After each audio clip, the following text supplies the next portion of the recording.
Good day, beautiful humans. I am Michelle Lilas, and I am here to speak about what is death. I am not here to push my beliefs on anybody.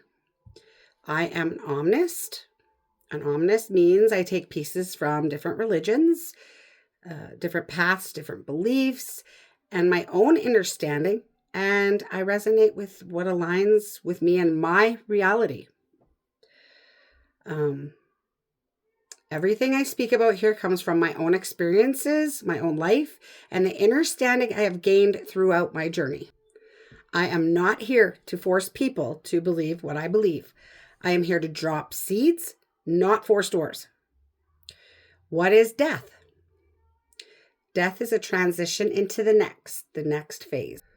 Your soul leaves this earthly vessel and continues its journey, and that journey is unique to every soul. What is the body after death? The body is an avatar you chose before you incarnated here. It is simply the vessel that carried your soul through your earthly lessons and helped form your spirit. The unique spark that makes your soul distinctly yours. That is the spirit. What is a soul and a spirit? So this one sometimes gets confusing for people. Most people think they are the same thing, but they are not. A spirit is what is within the soul, the spark, the identity, the individual essence that is shaped through life experience. There are no two the same, kind of like a snowflake. Yeah. What happens to the soul and spirit after death? Most move on to heaven, the generalization term heaven, but there are some that do stay stuck, and there are reasons for that. It can be from a traumatic death, being under the influence of drugs or alcohol, fear, strong beliefs, like believing there is a hell and being afraid of going there. When a soul becomes stuck, I call them earthbound. They can attach to people, spaces, and even objects, especially where there is heavy grief, emotional attachment, or the living not letting go. If you feel like a loved one has not crossed over, I do offer that for free in my free resources section on my website.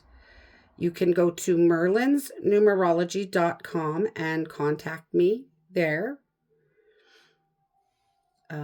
What does an end of a life ceremony look like? And what kind of rituals take place during that ceremony? From my perspective, from what I see when I am helping a soul move into the next or doing a spirit release healing therapy, I see the highest angels. I see our guides, our family, even our pets are there.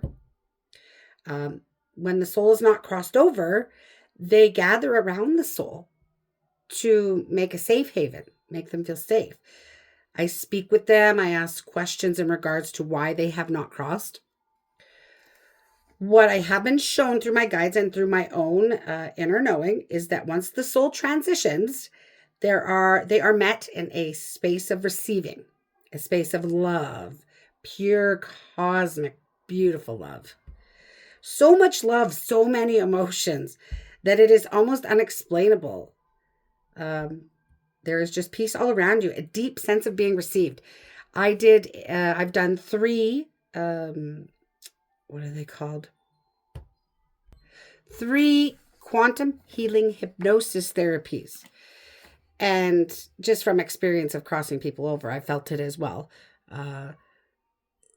Just the feeling, that feeling is so beautiful. It's so much love. It just, it was so much to handle. I bawled my eyes out from love, from the feeling of love. It's not a bad place. So yes, they are safe. It's a place of love, beautiful love. Love is the key for everything. The next part of this is what I call a life review. It is looking at what was done, what could have been done differently, and understanding the life that was lived, because we do come here with a plan. During that life review, the soul also begins to understand what it would like to do the next round on Earth, and if it wants to come back on Earth, or if it wants to stay in source and learn there. If the life was very heavy or traumatic, the soul will go into what I call the resting place, which looks to me like very soft fog, light space where they are healing. And when the soul is there, they are barely responsive. They are resting and restoring. When I try to connect with them, they just kind of mumble back, so I know not to bother. In my experience, when my mom passed, I saw the family around her. I felt the love around her. I knew she was not alone. Even though it was hard, there was a deep knowing that she was being received. My mother and I spoke about these things openly before she passed. 6 months before she died, she told me that she did not have long. I knew that was true. She also told me who she knew was in the room with her. She knew my stepdad was there. She knew my dad was there. She knew her dad was there. And I seen and felt things as well. It was very beautiful. It was absolutely beautiful. I remember my grandpa Hermberg being there too. Little short guy with the fiddle. She knew they were all there with her. And I knew she was not bullshitting me, because my mom and I, we were best friends. Our relationship was very different from her relationships with other people. We were raw. We were real with each other, and we talked openly. As much as she loved many people, she could not always be her true self with them, which is true for a lot of people in this world. We have a hard time being our true selves. My mom was one of those people, and my brother too. But we all accepted each other for who we were. So for me, an end-of-a-life ceremony is not just what we do here physically, which is usually argue and fight, which is nonsense, because on the other side, they just want you to be happy. They do not want you fighting. Yeah, this is what happens. They don't want you fighting, and that is what happens. They're received with love. Does cremation or embalming affect the ceremony? Not from a spiritual side. It does not affect at all. I guess it would kind of from a spiritual side. If the family are fighting, they can keep the soul stuck. But what does affect is the arguing. When family members are fighting over these decisions, that energy can impact the soul. Sometimes the soul will hesitate to move on, feeling like they need to stay and help, but there's really nothing they can do. But staying stuck or attaching to someone, it's not helping. It just keeps them from transitioning, and it harms the people that they stick on. So whether it is cremation or embalming, it truly does not matter in that way, unless you think it does in your reality. What matters is the energy around it. When there's conflict, it can make it harder for the soul to move on into where they are meant to go. We are all born, we all pass. And there is something beyond this. I have always known that. So if anything, choose peace. Choose understanding. Because that is what actually supports the soul in moving forward. What can the dying person do to prepare for death? We are all born, so we all have to die.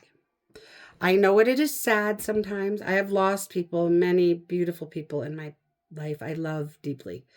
But I also know that there is something beyond this, and that is a part of what is meant to be. These are lessons here on earth. If you know you are dying, the biggest thing I can say, and also one of the hardest things for people to do, is not to live in fear of it. We are so conditioned in society to believe in things like hell. But hell is only what you make of it. If you believe it is going to be hell, then you are going to hell.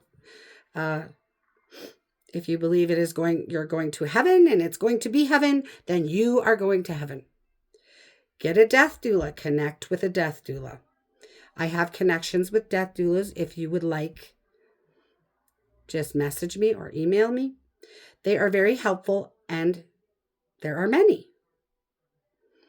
Connect with a medium, someone like me who knows what they are doing, someone trained in spirit release healing therapy or something of the like, someone who can actually help guide you through the transition. Make sure you have people you trust around you in this process. It would make it much easier when you have people you trust. I am 49 this year, and I have been through a lot. I came into this world fighting, and I am still standing. I am more balanced now, but the lessons, they do not stop.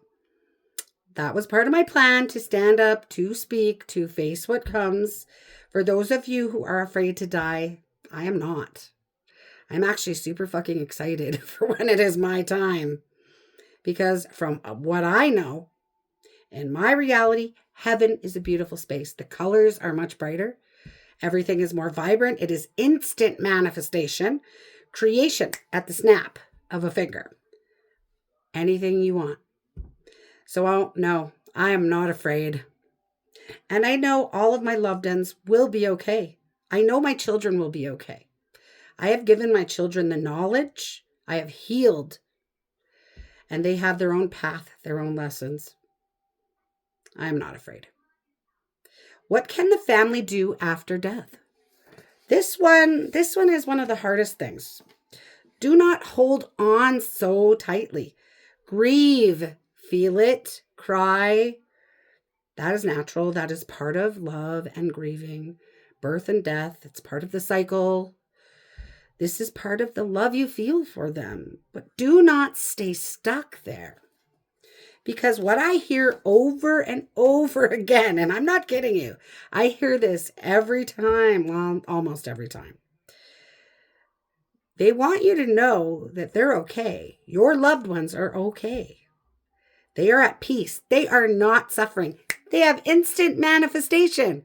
What's to suffer about that? They're not wanting to come back here. No, they're healing. They're happy where they are. They want you to keep going. They want you to live, to move forward. Keep growing. Heal. When we hold on so tightly, we stay in that deep, heavy grief for too long. It can make it harder for them to fully move on. Sometimes they stay close because they feel your pain, because they want to help you. But the truth is, they are already okay. The world is hard, and where they are is not. It is not. So yes, feel your grief, but do not live in it. Let them go with love, because that is actually what supports them and you. Love is the key. How does your community support the dying person emotionally or spiritually? In my community, I do not see a lot of structured support yet. I know a couple of death doulas. I also offer spirit release healing therapy to help make sure the soul is crossed over. I have heard of others, but I am still in the process of connecting and seeing who is truly out there doing this work. So if you are hearing this and you are a death doula, or you do crossing over spirit release healing therapy or something similar under another name, I would encourage connection. And connection makes support for our communities.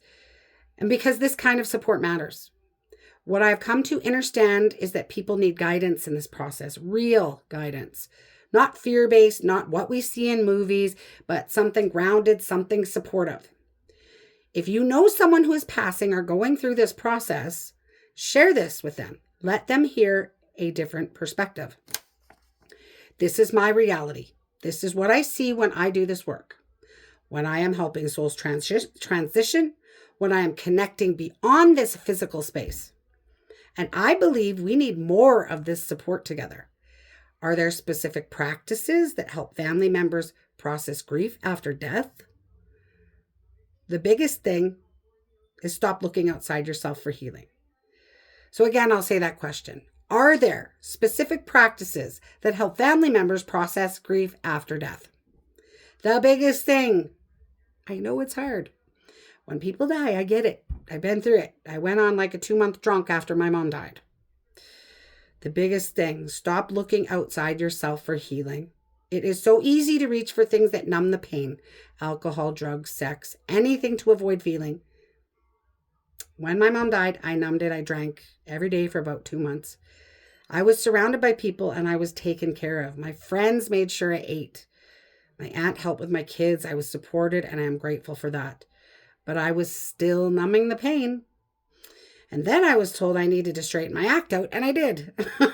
A little. I stopped. I went home. I faced it. It took time. It was not easy. But that is when the real healing started, and I went inward. This is the practice, going inward. And sometimes the real truth is you need to go fucking love yourself. Not in a harsh way, but in a real way. Because what you are actually looking for is already inside you. You will find love there. You will learn to love yourself. And through that, you will still feel connected to the people you have lost. Yes. That is part of the plan. That is part of why we are here. Love is the key. Again, love is the key. So, are there specific practices that help family members process grief after death? You need to practice yourself on healing. Loving yourself, right? Stop numbing the pain. All right, next question. What role does the community play during the dying process and after death? I think the community plays a big, huge role about support. It is about support. The more support someone has around them, the more space they have to actually process what they are going through. I didn't process anything because I just kept going. But really, you should be processing. When my dad died, I didn't process anything. I just went. I was pregnant with my Joseph, so I didn't get drunk and I didn't do the bad things, but I just went and did things. Kept my mind busy. When my stepdad died, went. Kept myself busy. When my mom died, went. Wasn't pregnant, so drank for 2 months. Brother, went. See, you need to stop. I learned from these experiences to stop doing that and heal. So, again,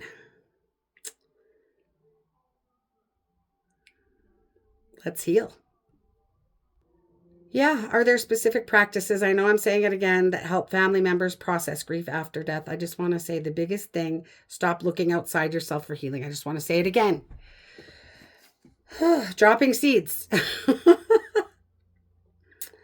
The more support someone has around them, the more space they're going to actually have to actually process what they're going through. Simple things matter. Real things. If someone passes away in a small community and 12 people bring meals, that is 12 times.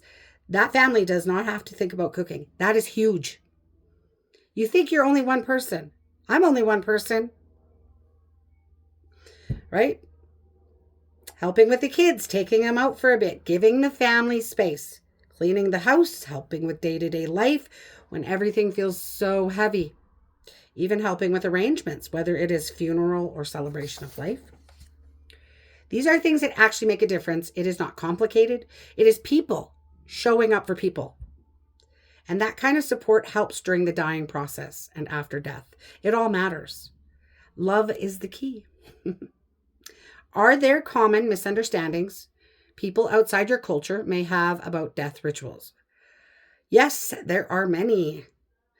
Again, I'm an omnist. I take different beliefs and traditions, what resonates with my understanding.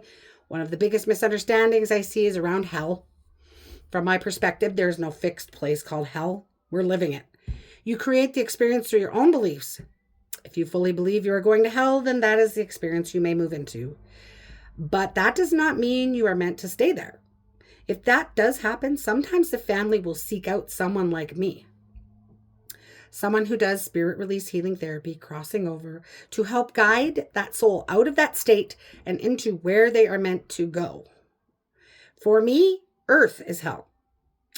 It is where the lessons are. We come here to experience, to learn, to move through things that are not always easy. So the misunderstanding is thinking that everything happens after death, when really, a lot of what we experience is shaped by what we believe now. And I am not here to tell people what to believe again. I'm here to drop seeds and let people think for themselves. Right. So now I made a special part for this. Messages from the other side.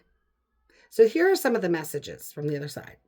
For almost 4 years now, I have been crossing over souls and doing spirit release healing therapy. And there are certain messages and patterns that I hear over and over again from the other side. One of the biggest reasons souls do not cross over right away is fear.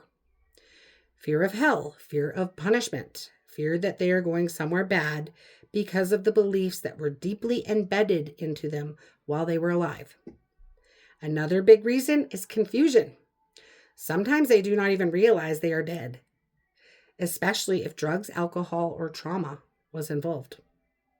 Sometimes the death was sudden, violent, or deeply traumatic, and the soul becomes disoriented or stuck in shock. These are some of the most common things I see when I'm helping souls transition. Here are some of the most common messages I hear for their loved ones. Heaven is beautiful. There is infinite manifestation. We have everything we have ever wanted, and we want to see you happy too. Basically, they want you to grieve. They want you to go through your emotions. They want you to feel them, but they also want you to continue your lessons, your life, and then see them again when it is your time to transition. They are okay. They are. Another huge message I hear over and over again is to stop fighting over all the earthly possessions and what you think they wanted. What you think they wanted, right? They wanted to be buried. They wanted to be, People fight over whether someone should be buried or cremated, where their ashes should go, who gets what money, property, all of it. I went through this myself when my mom passed. Luckily for me, my mom made her wishes very clear before she died. She made it known that I would be the only one handling things, so there was not much arguing. But I still had someone tell me my mom would be scared of being in the dark if her ashes were put into the river with my dad and my baby brother. And from my reality, from what I know and what I see, that is bullshit. When people transition, they're not worried about those things the way people here are. What they do not want is the fighting. They do not want families torn apart over money, possessions, ashes, or earthly things that cannot even be taken with you when you leave this place. Now, yes, some of these things are also earthly lessons. The families arguing, being torn apart over money, possessions, ashes, all of it. Those are lessons too, but they still do not want you fighting. They want you to love. They want you to be happy. They want you to listen to your guides and do the things your guides ask of you. Do my daily free grounding, connecting, and protecting technique. You can find it on my page, Michelle Lilas Bilski. You can find it on my website under free resources. They want you to follow the angel numbers, the feathers, the dime on the ground, the signs you keep seeing. They want you to understand that those things are not just coincidences. They are gifts, little reminders that they are still with you. They're still guiding you, still loving you from the other side, waiting for when it's your time. Love is the key. Thank you for watching my video today on what is death. If you could please subscribe to my YouTube page if you were seeing this on YouTube. I would really appreciate it. Again, my free resource section at merlinsnumerology.com, on my YouTube page, Merlin's Numerology by Michelle Lilas. Subscribe. I'm sending all my love, peace, healing, loving light to everyone. You have a most beautiful day.